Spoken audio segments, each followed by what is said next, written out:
성공 시작, 실패 끝, 행복 시작, 불행 끝. 여러분들은 지금까지 꾸준히 열심히 하고 있기 때문에 이번에 반드시 영광스러운 합격을 껴안게 될 거예요. 자, 오늘 진도 나갈 부분이 교도 작업과 직업 훈련 부분인데, 지난 시간에 공부했던 내용 중에서 다시 한번 체크할 사항 보시면은 136페이지 4번에 3번 선지, 137페이지 1번에 4번 선지, 141페이지로 넘겨서 9번에 1번 선지, 143페이지 14번에 3번 선지 보시고요. 144페이지 16번에 4번 5번 선지, 그리고 146페이지에서는 20번 문제, 한참 넘겨가지고 156페이지 펴보세요. 156페이지 21번이 갱신 문제죠. 그래서 21번 정확하게 기억해 놓도록 하고, 그리고 160페이지로 넘기면 31번에 2번 선지, 그리고 한참 넘겨가지고 172페이지 펴보세요. 172페이지에서는 58번에 4번 해설 매우 중요하죠. 그래서 그 부분은 확실하게 기억하도록 하고, 그리고 오늘 교재 175페이지 보면은 교도 작업의 목적 내지 기능, 이거 중요하죠. 그래서 일반적으로 교도 작업의 목적은 세 가지 목적으로 구분한다. 윤리적 목적, 경제적 목적, 행정적 목적.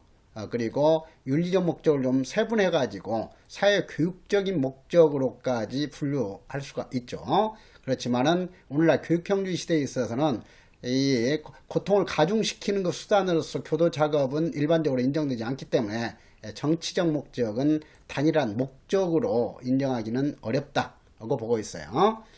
그리고 이것 관련해서는 윤리적인 목적을 추구하기 위한 교도 작업의 의미가 바로 일에 의한 훈련 과정이죠.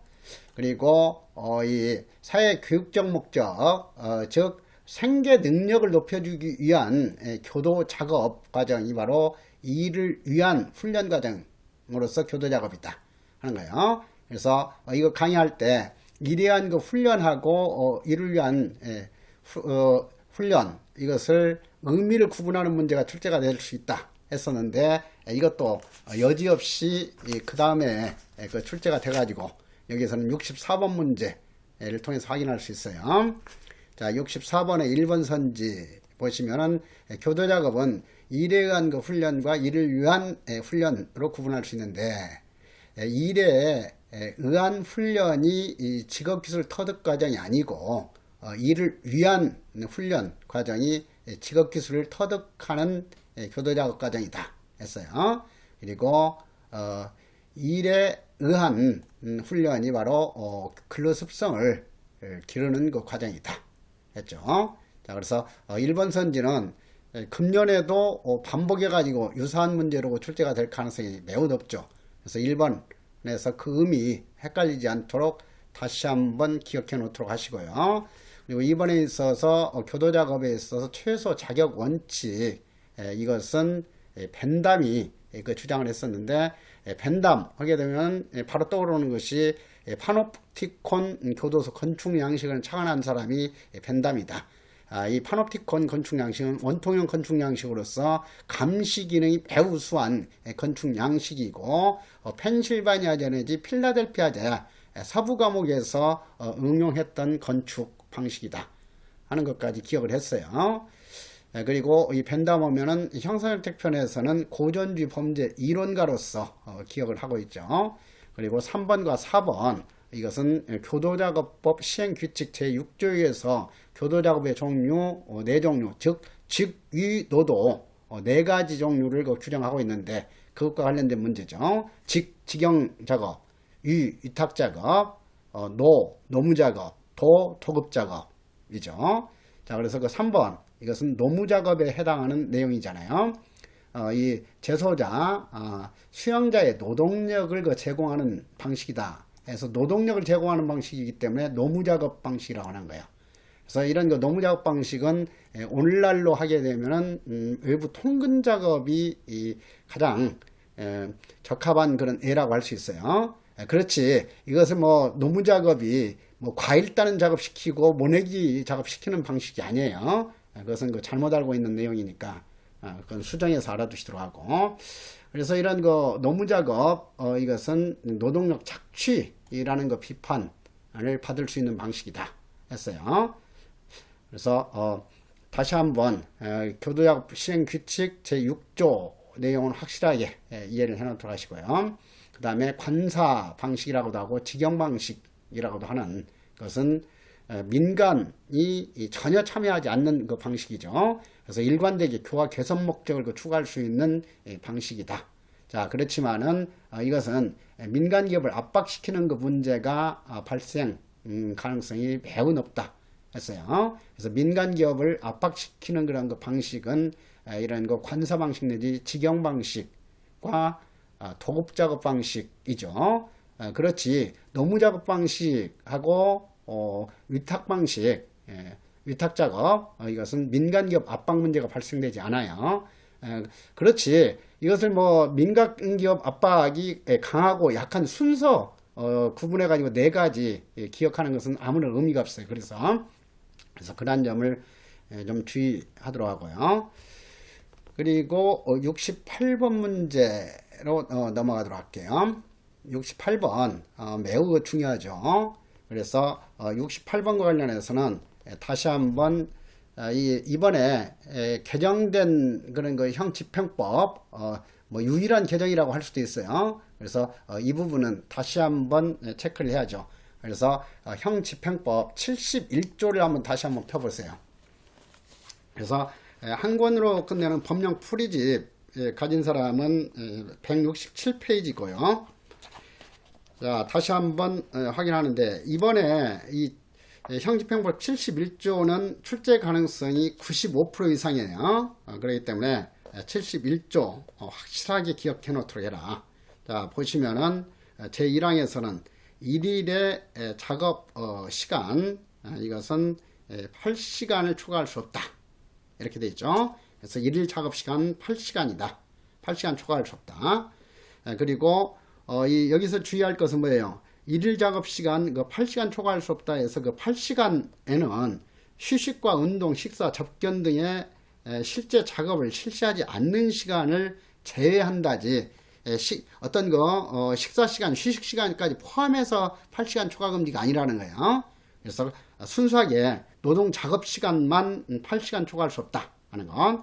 그래서 이번 그 시험에 있어서 식사, 접견 등 실제 작업을 실시하지 않는 시간을 포함한다로 바꿔서 출제할 가능성이 매우 높아요. 그래서 그 점 주의하도록 하고, 그리고 2항에 있어서 1항에도 불구하고 취사, 청소, 간병 등 교정시설의 운영과 관리에 필요한 작업의 일일 작업시간은 12시간 이내로 한다죠. 자, 그래서 12시간 기억하도록 하고요. 그러니까 이런 거 취사, 청소, 간병 등 그 작업 이것은 8시간 이내에 끝마칠 수가 없어요. 그렇기 때문에 12시간 이내로 한다라고 특별 그 규정을 두고 있다 하는 것. 그리고 3항에 있어서는 1주간 작업 시간은 52시간 초과할 수 없다. 그래서 52시간 확실하게 기억하세요. 다만 수용자가 신청하는 경우에는 1주 작업 시간은 8시간 이내의 범위에서만 연장할 수 있다. 그래서 1일 작업 시간과 연장 작업 시간은 8시간 이내다. 이렇게 지난 시간에도 기억을 했죠.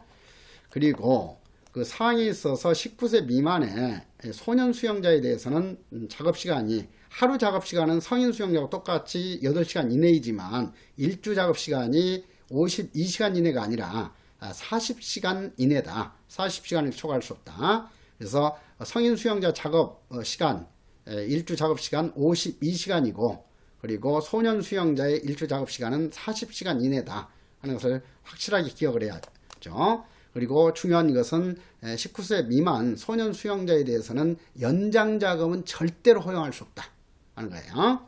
그래서 그 점까지 이해했고 5항에 있어서 공휴일, 토요일과 대통령령으로 정하는 휴일에는 작업을 부과하지 아니한다가 원칙이죠. 그런데 여기서는 그러니까 공휴일뿐만 아니라 토요일에도 작업을 부과하지 아니한다가 원칙이에요. 그리고 대통령령으로 정하는 그 휴일과 관련해서 바로 68번 1번 선지하고 관련된 내용이에요. 그리고 이런 이 공휴일, 토요일 대통령령으로 정하는 휴일에 작업 부과하지 않는 것이 원칙이지만 예외적으로 이런 그 휴일에도 작업을 부과할 수 있는 사유를 이번 개정에서 네 가지로 구체적으로 제시를 했죠. 그래서 그 5항에 작업을 부과할 수 있는 사유도 출제 가능성이 매우 높아요. 그래서 첫째, 교정시설의 운영과 관리에 필요한 작업, 즉 운영지원 작업은 공휴일 등에도 할 수 있다. 그래서 취사, 청소, 간호 그 밖에 필요한 작업은 예외로 한다 하는 거예요. 그리고 작업장 운영을 위하여 불가피한 경우에도 휴일에 작업을 부과할 수 있고, 그리고 3호 보시면은 공공시설의 안전이나 공공의 이익을 위하여 긴급히 필요한 경우에는 공휴일에도 작업을 부과할 수 있다. 그리고 4호에 있어서 수형자가 신청한 경우이지 수형자 또는 뭐 교도관이 신청한 경우가 아니에요. 수형자가 신청하는 경우에는 공휴일 등에도 작업을 실시할 수 있다 하는 내용을 확실하게 기억해 놓도록 하시고요. 자, 그러면은 68번 1번 이것도 최근에 개정이 됐죠. 과거에는 대통령령으로 정하는 그 휴일에 12월 31일이 포함되어 있었는데 현재는 이것을 삭제시켰어요. 그래서 그 점 다시 한번 이 교정의 날 그리고 소장이 특히 지정한 날이지 법무부 장관이 특히 지정한 날이 아니에요. 그래서 그 점까지도 주의해야 할 사항이었죠. 그리고 이 항에 있어서 소장은 수형자, 배우자의 직계존속이 사망한 경우, 이거 살해형 문제죠. 그래서 수형자의 가족이 사망한 경우, 그리고 수형자 배우자의 직계존속이 사망한 경우죠. 그래서 수형자 배우자의 가족이 아니야. 수형자 배우자 쪽으로는 직계존속만 해당이 된다 하는 것. 그래서 수형자 배우자의 직계존속이 사망한 경우에는 2일간 작업을 면제한다죠. 그리고 이 부분에서 또 주의할 것이 뭐였어요? 이렇게 사망했을 때 작업을 면제할 수 있다가 아니라 면제한다라는 것. 그리고 3일장으로 착각할 수 있으니까 3일로 바꾸는 함정도 출제 가능성이 높다고 그랬어요. 3일간이 아니라 2일간 작업을 면제한다이다 하는 것. 그래서 수형자의 가족이 사망한 때하고 수형자 배우자의 직계존속이 사망한 때는 2일간 작업을 면제한다. 그러나 수형자가 작업을 계속하기를 원하는 경우에는 작업을 그대로 실시한다 하는 것 규정이죠. 그리고 제사와 관련해서 헷갈리기 쉽다고 그랬죠. 그래서 제사의 경우에는 배우자의 직계존속 제사는 해당되지 않고 부모 제사하고 배우자 제사만 1일간 작업을 면제한다예요. 그래서 그 부분 아차하면 헷갈릴 수가 있으니까 제사는 어떤 사람이 그 제사에 한정되고 있는가? 배우자 제사 그리고 부모 제사이지 직계존속 전체 제사가 아니에요. 직계존속하면 할머니, 할아버지, 중조할머니, 중조할머니 뭐 이런 것까지 다 포함되는데 여기에서 제사는 두 가지에만 해당이 된다. 배우자의 제사와 부모 제사만 해당이 된다. 그러니까 배우자의 직계존속 제사도 해당되지 않아요. 그래서 그런 점 가지고 자주 출제할 거니까 확실하게 알아두시고요. 그리고 4번에 있어서 소장은 수형자에게 부상, 질병 그 밖에 작업을 계속하기 어려운 특별한 사정이 있으면 해소될 때까지 이러한 사유가 있으면 다른 이 처우와 관련해서는 정지할 수 있다가 맞아요. 그런데 교도작업은 일정한 뭐 의무 작업 시간 이런 것이 규정되어 있지 않잖아요. 그렇기 때문에 아예 이런 아팠을 때라든가 이럴 때는 그날 작업을 면제시켜 주는 거지 단순히 정지시키는 게 아니라고 그랬어요. 그래서 정지시킨다 하면은 그 정지 사유로 인해서 하지 못했던 작업 시간을 언젠가는 보충 시켜야 되는 거예요. 그래서 그것은 아니잖아요. 그렇기 때문에 이것은 매우 중요한 문제죠. 정지할 수 있다가 아니라 면제할 수 있다. 그래서 이 4번 선지도 앞으로 자주 반복해 가지고 출제할 내용이에요. 그래서 그 점 확실하게 알아두고 그 다음에 관련된 기출문제 보시는데 23년 7급 3번 문제 한번 펴보세요. 23년 7급 3번 문제 보시면은 형의 집행 및 수용자의 처우에 관한 법률상 수용자에 대한 휴일의 작업부가 사유로 옳지 않는 것은 작업부가 사유, 출제 가능성이 높다고 법령 강의에서도 강조했었잖아요. 자, 1번 청소 등 교정시설의 운영과 관리에 필요한 작업, 이것을 운영지역 작업이라고도 하고 이론에서는 관용작업이라고 부르기도 한다고 그랬죠. 그런데 시행규칙에서는 이제는 운영지역 작업이라고 해요. 이런 그 작업을. 그래서 운영지역 작업은 공휴일에도 실시한다는 거. 그리고 작업장의 운영을 위해서 불가피한 경우, 그리고 공공의 안전이나 공공의 이익을 위해서 긴급 필요한 경우, 이것은 어떤 그 긴급 재난이 발생했을 때라든가 이런 걸 대비해서 그 규정한 거죠.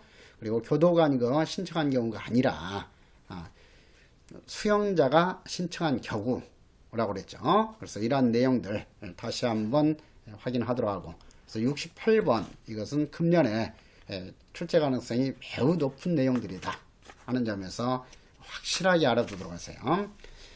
그리고 73번으로 넘어갈게요.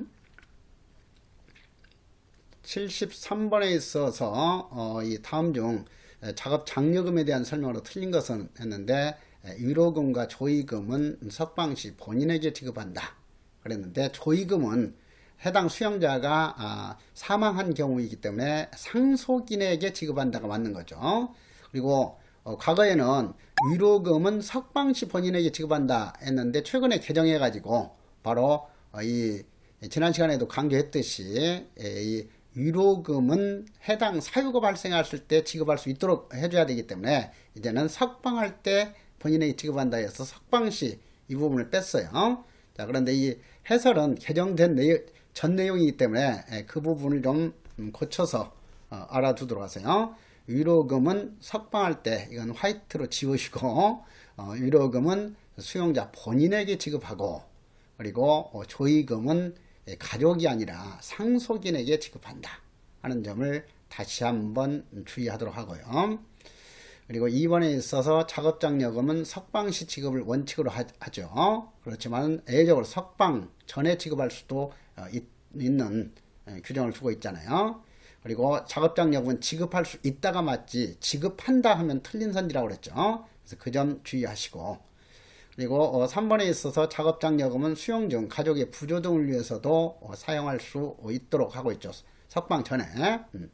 그리고 4번에 있어서 작업장려금은 법무부령으로 정하는 바에 의한다가 아니라 법무부 장관이 정한다 했죠. 그래서 법무부 장관이 정하는 바에 따라서 작업장려금을 지급할 수 있다지 법무부령으로 정하는 바가 아니다 하는 것을 다시 한번 체크하도록 하세요.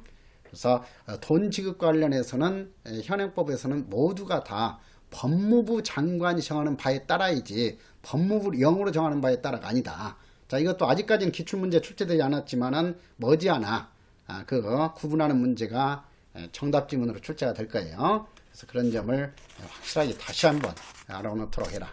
자, 75번은 통해 가지고 다시 한번 이 교도 작업 시행 방식에 따른 교도 작업의 4가지 구분 체크하도록 해야죠. 자, 그래서 다시 한번 기억 보시면은 작업에 대한 통제가 가장 용이한 거, 민간인이 참여하지 않기 때문에 일관되게 이 통제에 할 수 있고 일관되게 교화 개선 목적을 추구할 수 있는 가장 바람직한 방식이 직영 방식 내지 관사 방식이다 했죠. 자, 그리고 이 취업비가 필요 없고 자본 없이도 가능하다 하는 것은 위탁 작업에도 해당이 되고 노무 작업에도 해당이 되죠.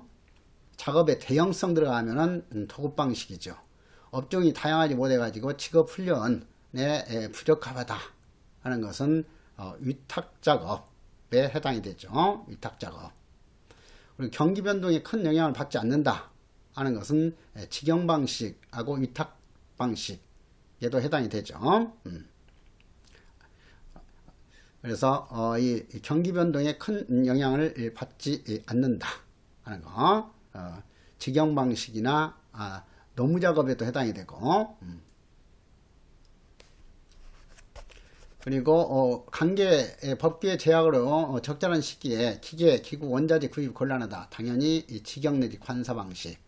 그리고 엄격한 규율을 유지하며 작업이 가능하다 하는 것도 직영 방식이죠.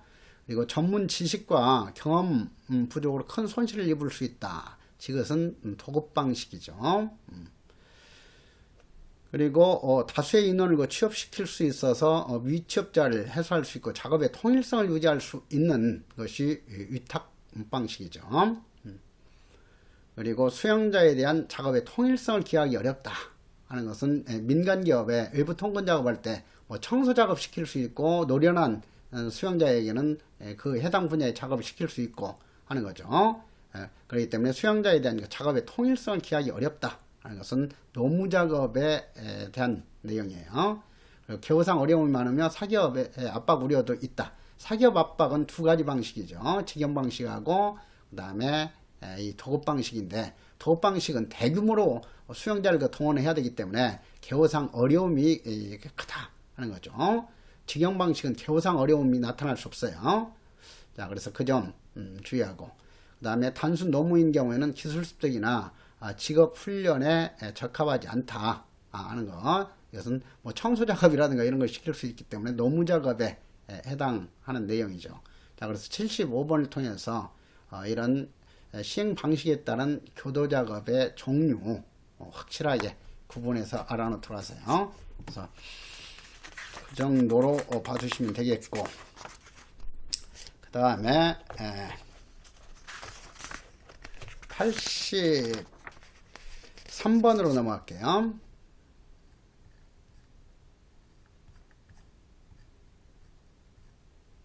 (83번) 직업훈련 출제 가능성이 매우 높잖아요. 그래서 이 직업훈련 나오면 반드시 먼저 구분해야 할 것이 뭐였어요? 외부 직업훈련에 관한 거 규정인지 아니면은 그냥 단순히 직업훈련에 관한 규정인지를 잘 구분해야 된다 했어요. 그래서 이 직업훈련, 일반적인 그 직업훈련은 당연히 국가가 운영 비용을 부담하는 것이지 수용자가 부담하는 게 아니죠. 직업훈련. 그리고 이 경비처우급에 따른 제한이 없어요. 일반적인 직업훈련은. 그렇지만 외부 직업훈련은 바로 떠오르죠. 외부 직업은 개완만이다이죠. 그래서 개방처우급과 완화경비처우급의 수용자에 한해서만 외부 직업훈련을 허용할 수 있다. 그리고 외부 직업훈련의 비용은 해당 수용자 부담 원칙이에요. 그래서 이 직업훈련은 외부 직업훈련하고 이렇게 일반적인 그 직업훈련 이것이 헷갈리기가 쉽기 때문에 그 점 다시 한번 확인하도록 하고요. 자, 1번 이 장애인 수용자 전담교정시설의 장은 장애인 수용자에 대한 직업훈련이 석방 후 취업과 연계될 수 있도록 그 프로그램을 편성 운영하는 데 특히 유의해야 된다. 자, 정확히 맞는 내용인데 이 장애인 수용자에 한해서만 석방 후 취업까지 고려하도록 특별 규정을 두고 있어요. 근데 이것을 소년 수용자로 바꾸면은 아차하면 속을 수가 있잖아요. 그래서 소년 수용자건 노인 수용자건 외국인 수용자건 해당되지 않고 유일하게 장애인 수용자에 한해서만 석방 후 취업 규정을 두고 있다 하는 거. 자, 2번 소장은 사용 확정자가 작업을 신청했을 때는 분류처우위원회의 심의를 거치는 것이 아니라 당연히 어디에요? 교도관 회의의 심의를 거치도록 하고 있죠. 그래서 교도관 회의하고 분류처우위원회 이것을 잘 뒤바꾼다고 그랬어요. 그래서 그 점. 그러니까 미결 수용자가 작업을 신청했을 때는 교도관 회의의 심의를 거치지 않아요. 그 점도 주의하라고 그랬죠. 미결 수용자하고. 그렇지만은 사용 확정자가 작업을 신청했을 때는 이 좀 살벌한 그런 거 범죄를 범한 사람들이기 때문에 아주 위험하죠. 그렇기 때문에 이 교도 작업 신청한 경우에도 신중하게 교도관의 심의를 거쳐 가지고 허가하도록 규정하고 있어요. 미결 수용자의 경우도 신청에 의해서만 작업 실시할 수 있지만 이렇게 교도관의 심의를 거치도록 하고 있지는 않다 하는 것을 다시 한번 구분하도록 하고요. 그리고 3번에 있어서 교도관에게 작업 실적은 매일매일 확인하도록 해야죠. 매월이 아니라 매일. 소득 점수가 매월 산정하도록 하고 있죠. 그래서 매월이냐, 매일이냐, 매주냐 이런 것 그런 거 단위 들어있을 때는 함정일 가능성이 많다 하는 점을 주의하도록 하시고요. 그리고 4번에 있어서 집중적인 근로가 필요한 작업이라는 것은 수용자가 신청에 따라서 그래서 집중적인 근로가 필요한 작업은 반드시 수용자가 신청해야만 실시할 수 있어요. 그리고 일일 작업시간 중 접견이나 전화통화, 교육, 공동행사 참가를 인정하지 않는다.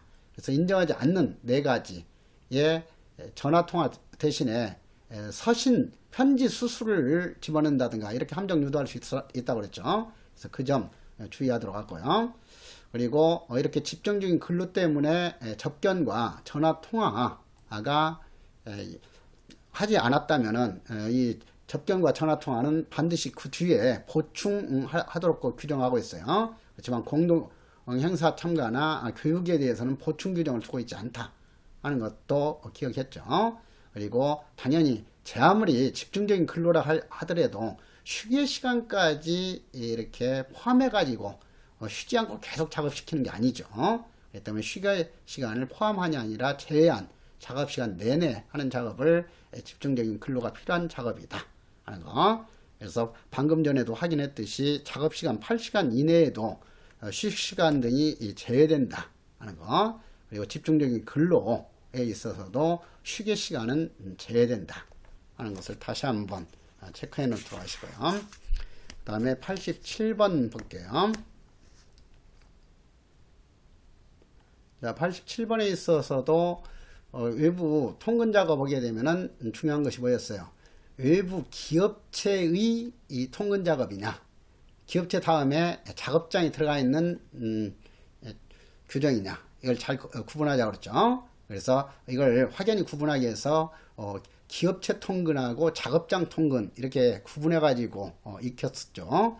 그래서 그 점 항상 주의하세요. 기업체 통근인지 기업체의 작업장 통근인지에 따라서 정답이 달라지는 거니까. 그래서 공통적으로 적용되는 그 요건이 18세 이상 65세 미만이죠. 그래서 18세를 19세로 바꾸는 함정 주의하도록 하시고요. 그리고 65세를 또 70세 미만일 것 이렇게 바꾸겠죠. 그래서 그런 점을 주의하고, 그 다음에 해당 작업 수행이 건강상 장애가 없어야만이 외부 통근 작업 허용할 수 있죠. 그리고 여기에 있어서 작업장 통근이기 때문에 작업장 통근은 원칙적으로 개완일 중에서 허용한다 했죠. 그리고 기업체 통근은 개완 중에서 허용한다. 자, 그래서 이 안기법도 제시했듯이 다시 한번 기업체 통근은 칠미가적 개완 중에서 선정하고 작업장 통근은 신미상 개완 중에서 선정한다가 원칙이라는 거 확인을 해야 되겠죠. 그래서 여기 그 4번에 있어서 집행할 형기 작업장 통근이기 때문에 7년 미만이 아니라 집행할 형기가 10년 미만이거나 이미 10년 이상 집행한 경우죠. 자, 그 점을 주의하고, 그래서 이 가석방과 관련시킨 것은 작업장 통근이 아니라 기업체 통근이다 하는 거. 자, 그래서 그 점까지 체크해 하도록 하고요. 그리고 92번으로 넘어갈게요. 자, 교도작업 운영 및 특별회계에 관한 법률, 교도작업법 하고도 관련이 있죠. 그래서 이 교도작업법이라고도 부르니까 교도작업법 이건 이제 난도 높은 문제라고 출제할 때 이 교도작업법 시행령 시행규칙까지 포함해 가지고 조문수가 많지 않지만은 이렇게 세부적인 규정으로까지 출제가 될 수 있고 그래요. 자, 그래서 다시 한번 정리를 해 놓도록 하세요. 자, 1번 교도작업으로 생산된 제품은 민간기업 등에서 직접 판매하거나 위탁하여 판매할 수도 있다 하는 거. 그래서 원칙적으로 여기서 또 교도작업법에서는 교도작업 제품의 우선 구매 해가지고 국가, 지방자치단체, 공공기관은 필요한 물건이 있으면은 교도작업 제품에서 우선 구매해야 한다 하는 거 규정을 두면서 동시에 이렇게 민간 판매도 허용하는 것 규정을 두고 있다 하는 거죠. 그래서 직접 판매할 수도 있고 위탁하여 판매할 수도 있다 하는 거. 자, 그리고 2번에 있어서 법장은 교도약으로 생산되는 제품의 종류와 수량을 회계연도 개시 1개월 전인데 이 3개월 전으로 바꿨죠. 왜 1개월 전이냐 하게 되면은 소장은 매월 10월 30일까지 이 생산 공급 계획을 법무부 장관에게 보고해야 된다. 그러니까 10월 30일까지 이렇게 되어 있으니까 회계연도 개시 2개월 전까지는 이 소장이 법무부 장관에게 생산 공급 계획을 보고하도록 하고 있어요. 두 달 전에. 그리고 이제 법무부 장관이 그 자료를 받아가지고 이 개시 1개월 전까지 공고하도록 규정한 거죠. 그래서 다음 시험에 있어서는 소장은 매월 10월 30일까지 생산 공급 계획을 법무부 장관에게 보고해야 된다. 그 10월 30일도 출제 가능성이 있어요. 그래서 이것은 같이 연결시켜서 알아두시도록 하고요. 그리고 3번에 있어서 강조했던 우선 구매, 그리고 4번에 있어서 법장은 수용자가 외부 기업체 등의 통근 작업 하거나 교정시설 안에 설치된 외부 기업체 작업장 통근. 자, 그래서 이것을 작업장 통근이라고 하는 거고, 이 앞부분이 바로 기업체 통근이다 하는 것을 다시 한번 확인하면서 작업장 통근이나 기업체 통근 할 수 있도록 민간 기업을 참여하게 하여 교도 작업을 운영할 수 있다. 자, 그래서 여기서 좀 더 구체적으로 알아둘 내용이 민간 참여 작업 내용은 소장이 계약으로 정하도록 하고 있죠. 민간 참여 작업 내용은 소장이 계약으로 정하고 이때 계약으로 정할 때 법무부 장관의 승인을 받아야 한다 하는 규정을 두고 있잖아요. 그리고 재계약의 경우에는 지청장의 승인을 받아야 된다. 이것까지도 알아두도록 하세요. 그래서 민간 참여 작업 내용은 소장이 계약으로 정하고 법무부 장관의 승인을 받아야 한다. 다만 재계약의 경우에는 지방교정청장의 승인을 받아야 한다.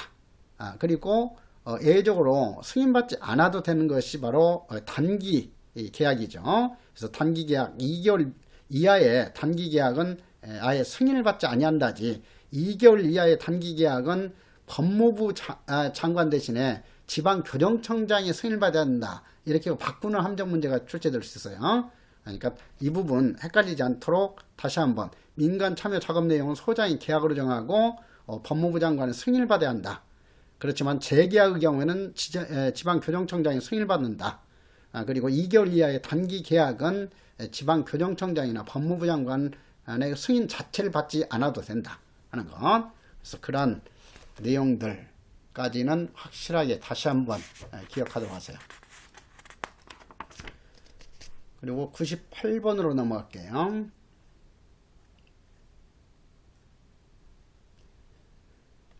자, 1번 수용자는 자신에게 부과된 작업과 그 밖의 노역을 수행해야 할 의무가 있다 하는 거 규정을 두고 있죠. 부과된 작업 의무만 있는 것이 아니라 그 밖에 뭐 청소 작업이라든가 이런 것도 필요하고 하기 때문에 그 밖에 노역을 수행해야 할 의무가 있다 하는 거. 그리고 이것은 수용자에게만 해당되는 거지 수용자로 바꾸는 함정 주의하세요. 수용자는 자신에게 부과된 작업과 그 밖의 노역을 수행해야 할 의무가 있다. 이렇게 바꾸면 아차하면 틀리기 쉬워요. 그 점 주의하고. 2번 소장은 수용자의 건전한 사회복지와 기술 습득을 촉진하기 위해 필요하면 일부 기업체에 통근 작업하게 할 수 있고 3번에 있어서 수용자의 신청에 따라서 외부 통근 작업 직업 능력 개발 훈련 그 밖에 집중적인 근로가 필요한 작업을 부과하는 경우에는 작업일에 제한할 수 있는 처우가 접견 전화통화이지 편지 수수는 아니다 하는 것. 그리고 교육 공동행사 참가 등을 제한할 수 있다. 그래서 제한할 수 있는 4가지 처우 다시 한번 기억해야죠. 그리고 소장은 수용자의 작업 중 부상을 당하거나 장애인이 된 때 그래서 부상을 당하거나 장애인이 된 때 지급하는 것이 위로금이고 사망한 때 상속일행에 지급하는 것이 조의금이다 하는 것도 항상 헷갈리지 않도록 해야죠. 그리고 그 정상을 참작하여 법무부 장관이 정하는 바에 의하여니까 맞죠. 법무부령으로 정하는 바에 의하여 하면 틀린다고 그랬어요. 그리고 위로금과 조의금을 지급할 수 있다 그랬는데 작업장려금은 지급할 수 있다가 맞는 거고 위로금 조의금은 지급한다가 맞는 거죠. 그리고 치료감호법에 있어 근로보상금은 지급해야 한다 규정을 하고 있죠. 그래서 그런 내용들 다시 한번 그 체크하도록 하고 99번 직업훈련 강조했죠. 그래서 다시 한번 시행규칙 96조에서 규정하고 있는 외부 직업훈련하고 구분해서 알아두도록 해라 하는 것. 그리고 이 일반적인 직업훈련과 관련해서는 시행규칙 126조 직업훈련 대상자 선정 제한 규정이 출제가 잘 되고 있고 그래요. 그래서 직업훈련에 관한 그 문제인지 외부 통근에 관한 문제인지 외부 직업훈련에 관한 문제인지도 잘 구분하면서 풀도록 하세요. 자, 그러면은 1번 소장은 수용자가 직업훈련 대상자 선정 요건을 갖춘 경우에도 교육과정을 수용할 문자 해독 능력, 강의 이해 능력이 부족한 경우 대상자로 선정해서는 아니 된다는 일반적인 그 직업훈련 제외 제한 사유를 규정하고 있죠. 그리고 2번에 있어 소장은 소년을 선도를 위해서 필요한 경우 이렇게 그럴싸하게 함정 유도했는데 15세 미만 수용자에 대해서는 절대로 직업훈련 대상자로 선정하여 교육할 수 없다. 예외가 없죠. 그래서 그 점을 주의하도록 하고 그리고 3번에 있어서 소장은 훈련 취소 등 특별한 사유가 있는 경우를 제외하고는 직업훈련 수용자를 다른 교정시설로 이송해서는 아니 된다. 그래서 이송하지 않는 것이 원칙이다 하는 것도 확인하고 그리고 직업훈련 직종 선정 및 훈련 과정별 인원은 법무부 장관의 승인을 받아 소장이 정한다 있죠. 이것도 지방교정청장의 승인을 받아 소장이 정한다로 바꾸는 함정 주의하고 그리고 직업훈련 대상자는 소속기관 수용자 중에서 소장이 선정하는 것이 원칙이지만 집체 직업훈련 대상자 선정은 지방교정청장이 선정한다. 이것도 출제 잘 되는 내용이에요. 집체 직업훈련 대상자는 소장이 선정하는 게 아니라 지청장이 선정한다 하는 것까지 확실하게 알아두시고 그래서 이 지청장 다시 한번 기억을 해보세요. 지청장 해가지고 맞는 내용으로 오늘 어떤 것이 있어요. 지청장의 관장 사무 첫째가 기억나는 것이 청원할 수 있는 대상기관의 지방교정청장 지방교정청장은 지청장으로 부르기로 했잖아요. 지청장에게 청원할 수 있고 또 정보공개 청구도 지청장이 할 수 있죠. 그래서 청원과 정보공개 청구 대상 기관 안으로서 지방교정청장이 있고 그 다음에 외국인이 우리나라 교정시설 참관하고자 할 때는 법무부 장관의 승인이 아니라 이제는 지청장의 승인을 받아야 한다 하는 거였죠. 그리고 관할 내 이송 승인을 위임할 수 있다. 그래서 이 이송 승인과 관련해서는 관할 내 이송 승인만 할 수 있는 것이지 지청장이 관할 밖 이송 승인까지 할 수 있는 것은 아니다 하는 점. 그리고 뒤에 또 나오는 보호장비 사용 실태 정기점검 수시 점검은 소장이 하도록 하고 있고 그 다음 항에 바로 보호장비 사용 실태 정기점검 이것은 지청장이 하도록 규정하고 있죠. 그래서 그런 부분이 헷갈리기 쉬우니까 주의하시고 그 다음에 민간 참여 작업 내용 재계약 승인 방금 전에 확인했잖아요. 그래서 민간 참여 작업 내용 재계약 승인도 지청장의 권한이다 하는 것들. 그래서 이 밖에 전체적으로 10가지 내용 이런 식으로 딱 기억하든지 아니면 그냥 명확하게 기억나지 않았을 때는 지청장 들어있는 선지는 일단은 틀린 선지로 보면서 이 속어식으로 다른 선지 다시 한번 검토 이렇게 하는 방식으로 문제 풀도록 하세요. 자, 그러면은 23년 9급 15번 하고 16번 문제 펴보도록 하세요. 23년 9급 15번 16번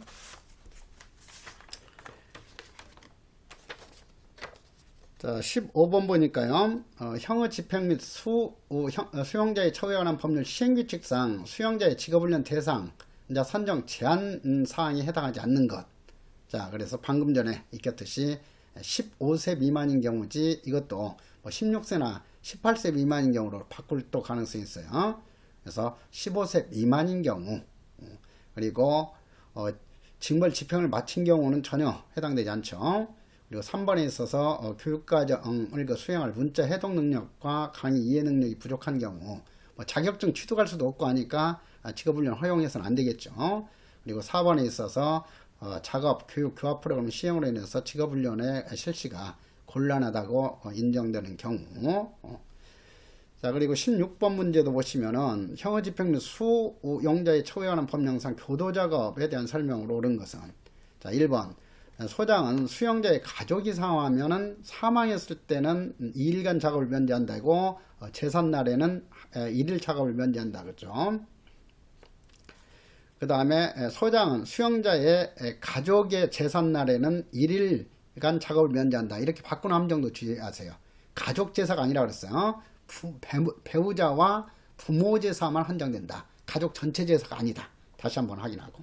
자, 2번 소장은 구류형 집행 중에 있는 수용자가 작업을 신청하더라도 작업을 부과할 수 없다 그러는데, 당연히 금고 수용자, 이 구류 수용자, 미결 수용자, 사용 확정자가 신청한 경우에는 작업을 부과할 수 있다. 자, 3번 뭐 거기에다가 살며시 너무 뻔한 거지만은 징역 수용자가 신청하면은 작업을 부과할 수 있다, 이렇게 바꾸는 함정도 주의하죠. 징역은 당연히 의무적으로 작업 부과되는 거니까요. 그 점 헷갈리지 않도록 하고. 자, 3번 소장은 수용자의 신청에 따라서 집중적인 근로가 필요한 작업을 부과하는 경우에 접견이나 전화 통화나 교육이나 공동행사 참가를 제한할 수 있다 하는 거.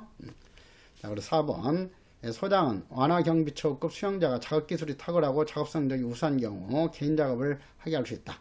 자, 개인작업도 개방처우급과 완화경비처우급 수용자에 한해서만 하게 할 수 있다.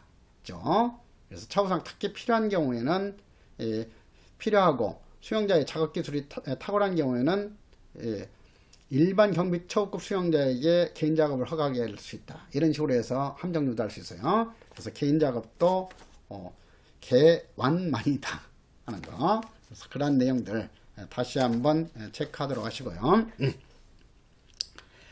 자, 그 다음에 이어서 자, 교도작업은 중요한 내용들 그 정도 보고 196페이지로 넘어가 가지고 109번 정도 확인하도록 할게요.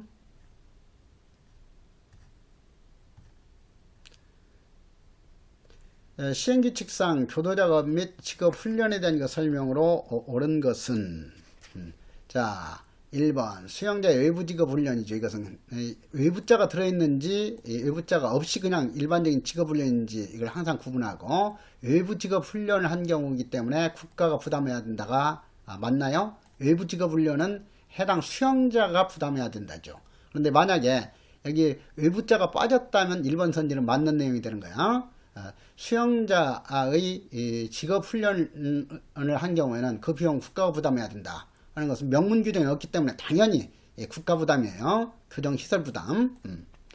외부 직업훈련. 그러니까 여기서 그것도 그 질문하는 학생들이 있던데, 명문 규정이 있을 때 해당 수용자가 부담한다는 명문 규정이 있을 때만 수용자 부담이고, 명문 규정이 없다면 그것은 당연히 국가 부담 내지는 교정기관 부담인 거예요. 그래서 그 점도 좀 주의하고. 2번 소장에 의해서 선발된 교육 대상자는 작업 직업훈련을 면제할 수 있다가 아니라 면제한다니까 정확히 맞는 내용이죠. 그리고 3번에 있어서 소장은 개완급으로서 작업기술이 탁월하고, 그래서 개완급은 맞죠. 그리고 작업성적이 우수한 경우에는 수용자 자신을 위한 개인작업을 하게 할 수 있다. 이 경우 개인작업은 몇 시간 이내죠? 2시간 이내. 이것도 다시 한번 그 시간, 실외 운동은 1시간 이내, 개인작업은 2시간 이내, 그리고 간식 지급은 3시간, 방송 편성 시간은 6시간 이내, 그리고 교도작업과 연장은 8시간 이내, 사회봉사는 9시간 이내였어요. 그래서 그런 시간들 아차하면 헷갈릴 수 있으니까 주의하고. 그리고 실외운동 이것을 1시간 이내하고 접견시간 30분 이내도 헷갈려서는 안 돼요. 접견시간은 30분 이내, 전화통화는 3분 이내이죠. 그래서 이런 것들은 순간적으로 이렇게 착각해 가지고 틀리게 되기 때문에 기회 되면은 바로바로 계속 이렇게 반복해서 상기를 하도록 해야 돼요. 그래서 그 점 주의하고. 그래서 암기법으로도 여기 강조해 놨잖아요. 그래서 직업훈련인지 외부 직업인지를 잘 구분하라 하는 거.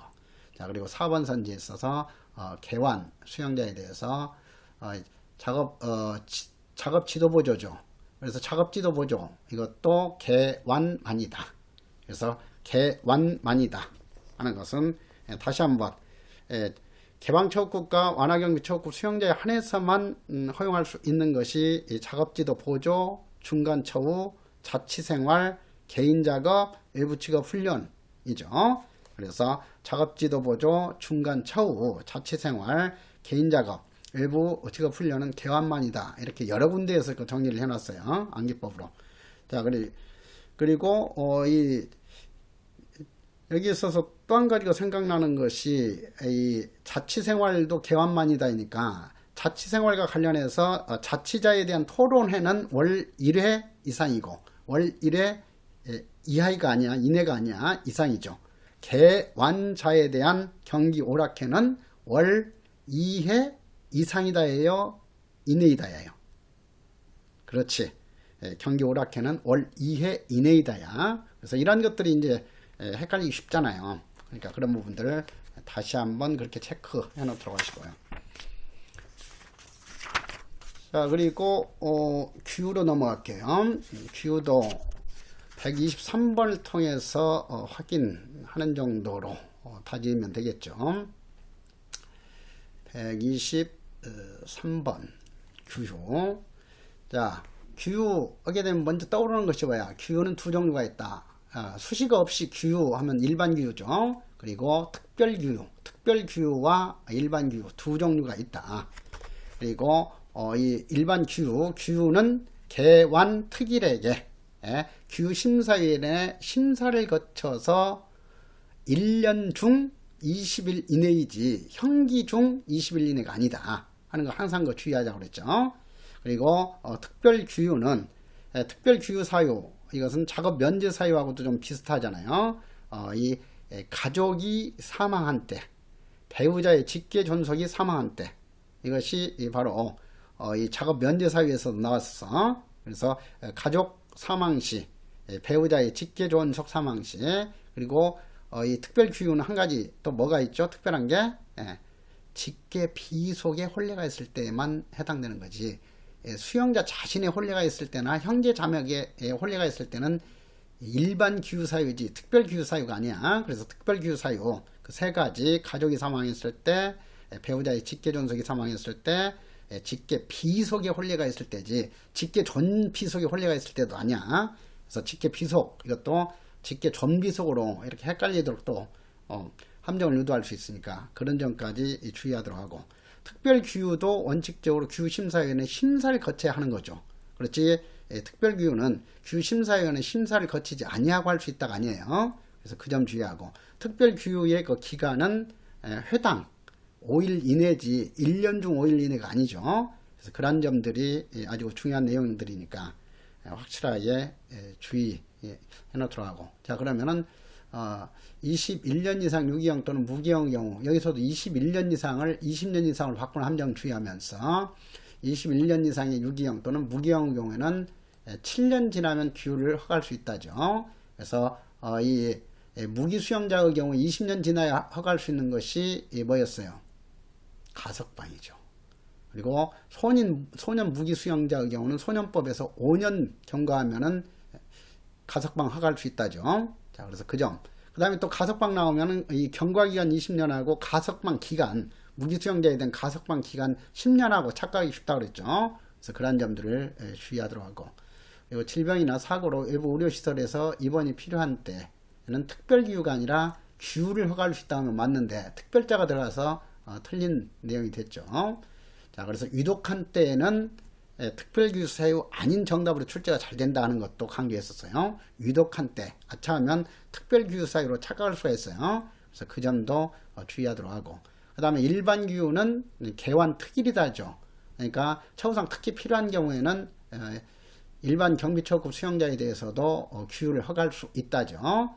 그렇지만 특별규유는 문자 그대로 특별한 거 사유가 있을 때 하는 거기 때문에 개완 특일 요건 이런 것은 적용되지 않는 거죠. 그리고 1년 중 20일의 그 규유가 다 허가 받았다 하더라도 별도로 이 가족이 사망한 경우, 배우자의 직계존속이 사망한 경우, 직계 비속이 혼례가 있는 이런 사유가 발생하게 되면은 그 1년 중 20일 다 채웠다 하더라도 별도로 또 5일 이내로 규유 허가할 수 있다 하는 것까지 응용적으로도 정리를 했었죠.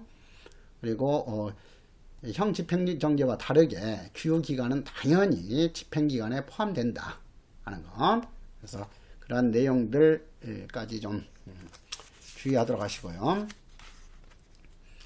그리고 이것도 130번 문제를 통해서 좀 세부적인 내용까지 정리를 하시면 충분하죠. 자, 그래서 가석방 요건과는 다른 점이 뭐였어요? 규유는 6개월 이상 형 집행 받은 수용자로서 이 요건이 들어가죠. 6개월 이상. 그렇지만 가석방의 경우는 단순히 그냥 형기의 3분의 1, 부정기형의 단기의 3분의 1을 경고하면 된다지 몇 개월 이상 형 집행받고가 아니죠. 복역, 이것은 이제는 개정해가지고 형 집행으로 바꿨죠. 그래서 6개월 이상 형 집행받은 수용자로서 형기의 3분의 1이 지나고 교정 성적이 우수한 경우에 규심사위원회의 심사를 거쳐서 규유를 허가할 수 있다 하는 거. 자, 그래서 3분의 1 이상 가석방 요건하고 그 점 같죠. 그리고 무기형의 경우에 5년이 지나고 교정 성적이 우수한 자가 대상이 된다. 자, 소년 무기 수용자에 대한 가석방 요건이 5년이기 때문에 이렇게 헷갈리도록 출제한 거죠. 이 규유 경우는 성인 수용자와 소년 수용자의 차이가 없이 일률적으로 7년 경과하면 허가할 수 있도록 하고 있죠. 자, 그 점 주의하고, 규유 기간은 형 집행 기간에 당연히 포함하는 거고, 규유 심사위원회 회의는 위원장, 자, 규유 심사위원회 구성은 6~8로 구성한다죠. 6명 이상 8명 이하이다. 그리고 위원장이 수용자의 규유 사유가 발생하여 규유 심사가 필요하다고 인정할 때는 개하는데, 외부위원은 3명 이상이다. 자, 구성과 관련해서 징벌위원회는 3명 이상이지만 규심사위원회는 2명 이상이다.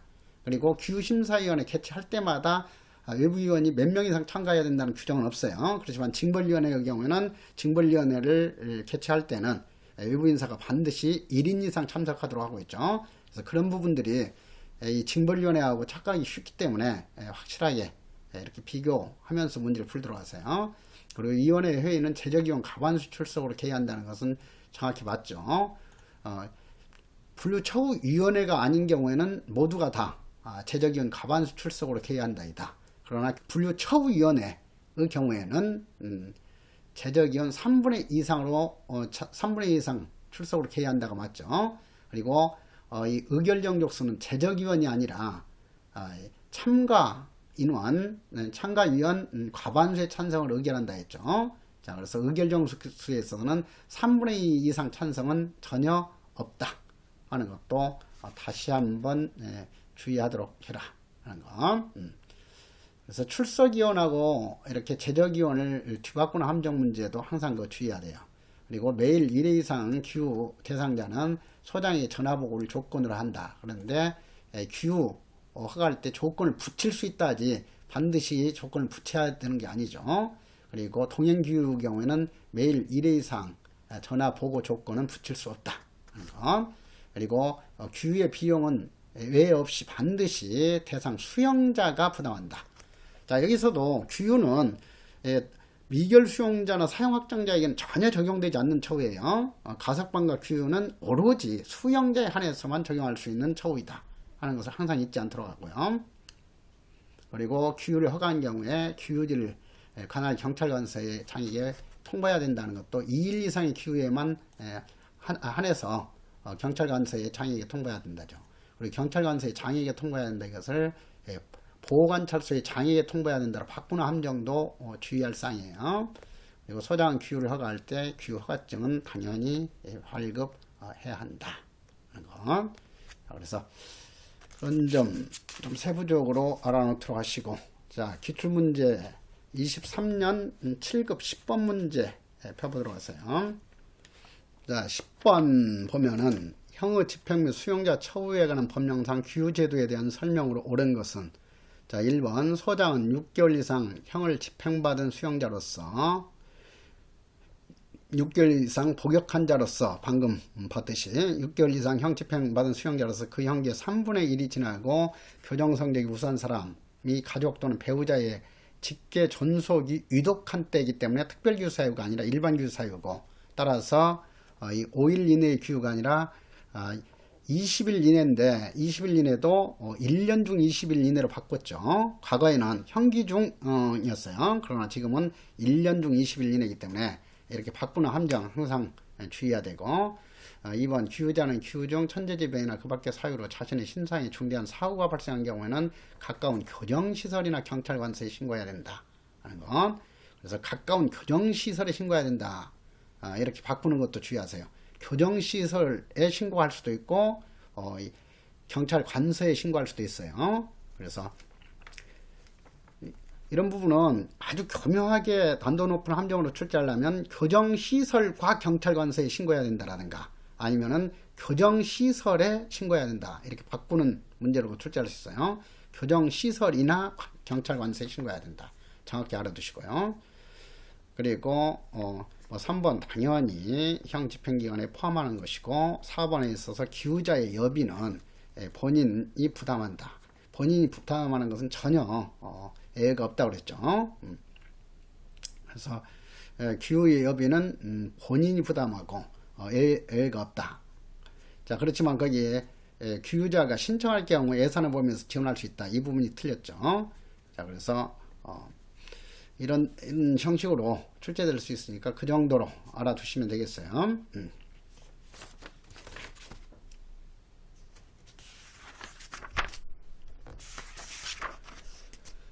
그다음 미결 수용자로 넘어가 가지고 미결 수용자도 간단하게 5번을 통해서 체크해 보도록 하자고요.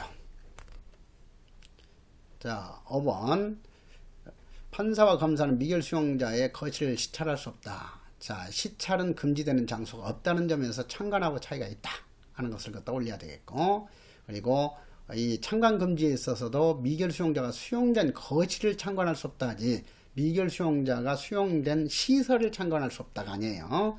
그래서 거실하고 시설 뒤바꾸는 함정까지 주의하도록 하고, 항상 이 시찰하고 창관 잘 뒤바꾼다. 자, 그 점 주의하고, 2번 미결 수용자의 이 두발 머리카락으로 바꿨죠. 머리카락 또는 수염은 특히 필요한 경우가 아니면 본인의 의사에 반하여 짧게 깎지 못한다. 그래서 반대로 해석하게 되면 미결 수용자에 대해서도 특히 필요한 경우에는 머리카락과 수염을 짧게 깎게 할 수 있다 하는 거.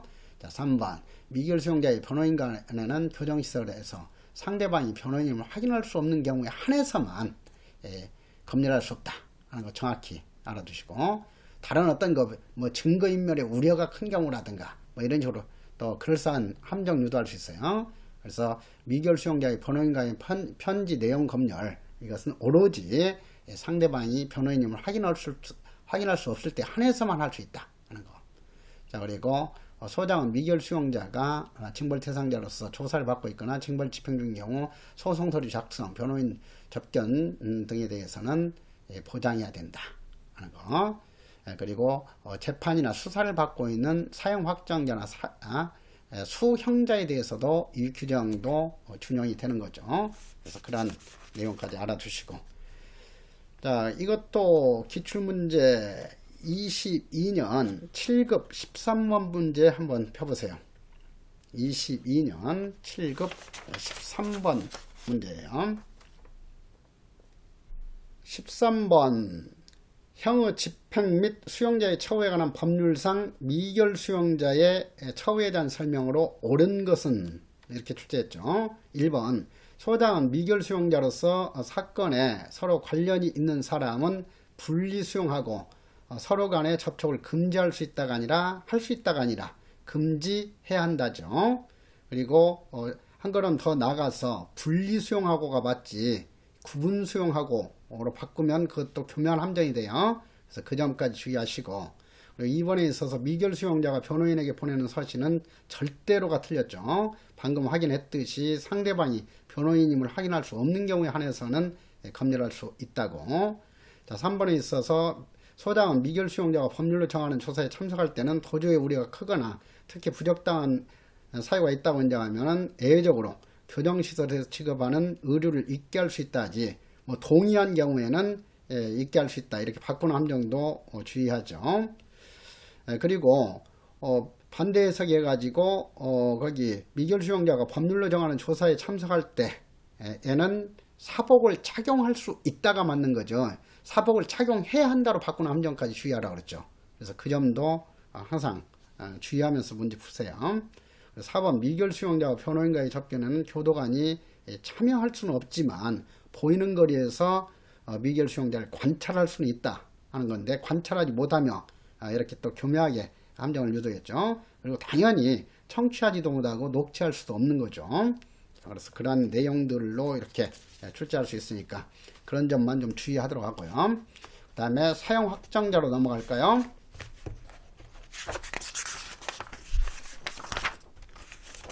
자, 사용 확정자도 215페이지 이 3번 문제를 통해서 확인하도록 하세요.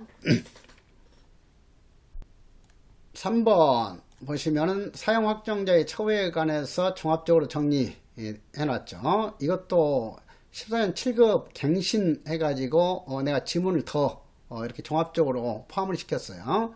자, 그래서 여기서 집중 정리하고 헷갈리는 내용이 있으면 여러분들이 여기다가 이렇게 추가해 가지고 이렇게 정리를 해 놓으면 보기 좋겠죠. 자, 이 사용 확정자의 교육 교화 프로그램 작업 등 적절한 처우를 위하여 필요한 경우에는 사용 확정자와 수형자를 혼거 수용할 수 있다. 정확히 맞죠?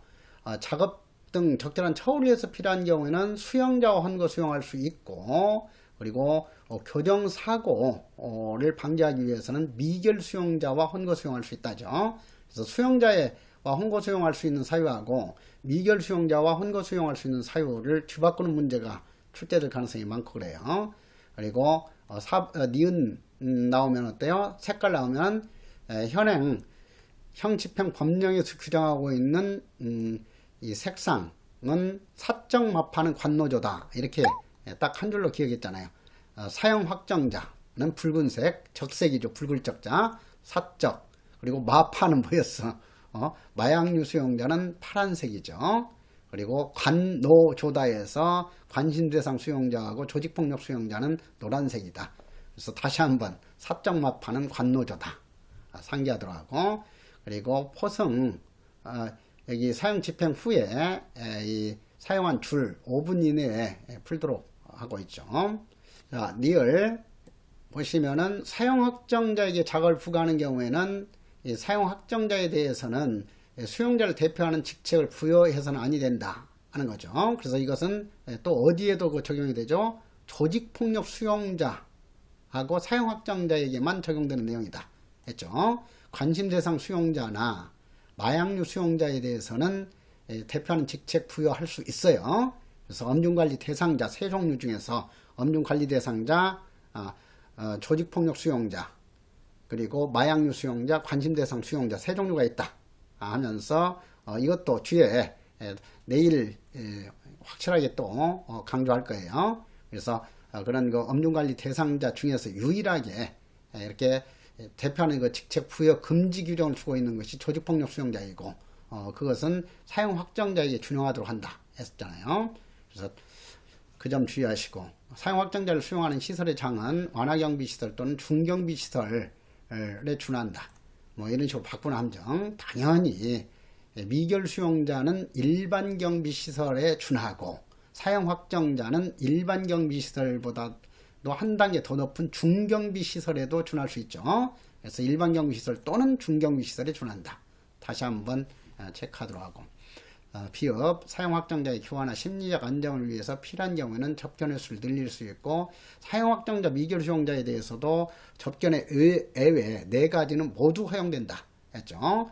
접견 시간 연장의 예외, 접견 횟수 증가 외에 접촉 차단 시설이 없는 장소에서 접견 예외, 그리고 접견 시간대 예외 모두 다 사용 확정자에게도 인정할 수 있다 하는 것.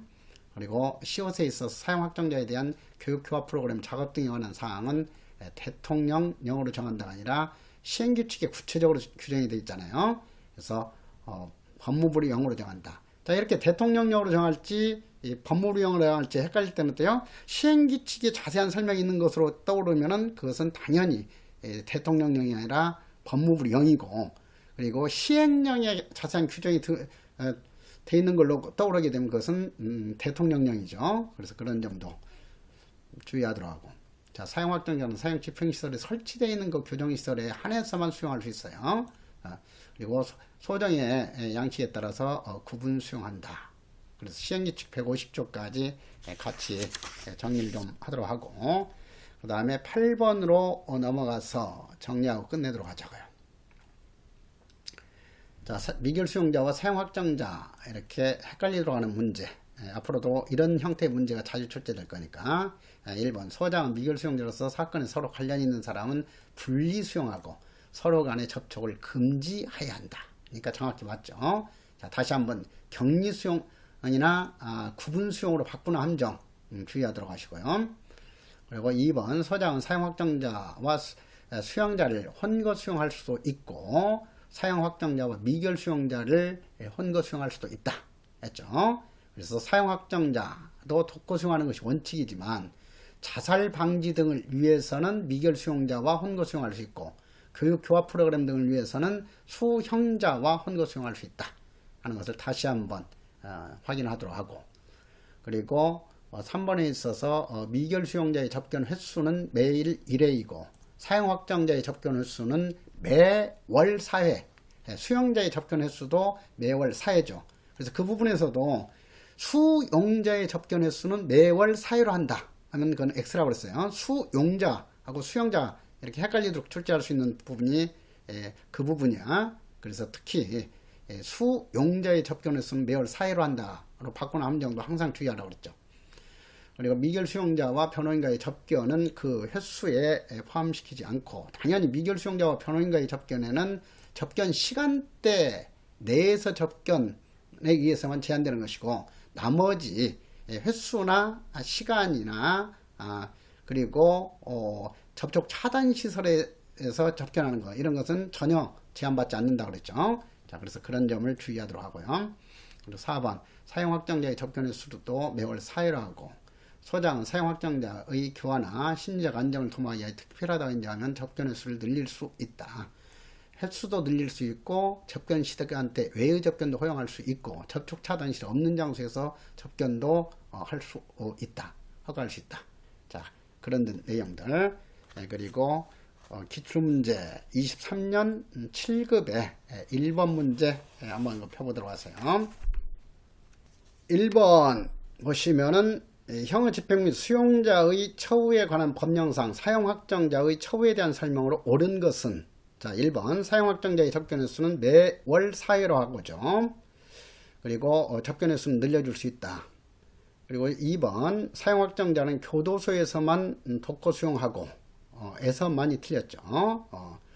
사용 확정자는 교도소 또는 구치소에 구분 수용한다가 원칙이었죠. 그리고 독거 수용이 원칙이지만은 교육 교화 프로그램을 위해서 필요한 경우에는 수형자와 혼거 수용할 수 있다 하는 거. 자, 3번 사용 확정자를 수용하는 시설의 설비 개호 정도는 일반 또는 중경비 시설에 준하고 미결 수용자는 일반 경비 시설에만 준한다. 자, 4번 사용 확정자가 수용된 거실은 자살 방지를 위해서 필요한 경우에는 참관할 수 있다. 사용 확정자와 미결 수용자가 수용된 거실은 절대로 참관을 허가할 수 없다. 그러나 미결 수용자는 사용 확정자가 수용된 시설은 참관할 수 있다죠. 그리고 검사와 판사는 미결 수용자와 사용 확정자가 수용된 거실도 시찰할 수 있다. 그런 내용까지 종합적으로 확실히 정리하시면 되겠어요. 자, 오늘 또 수고 많았어요.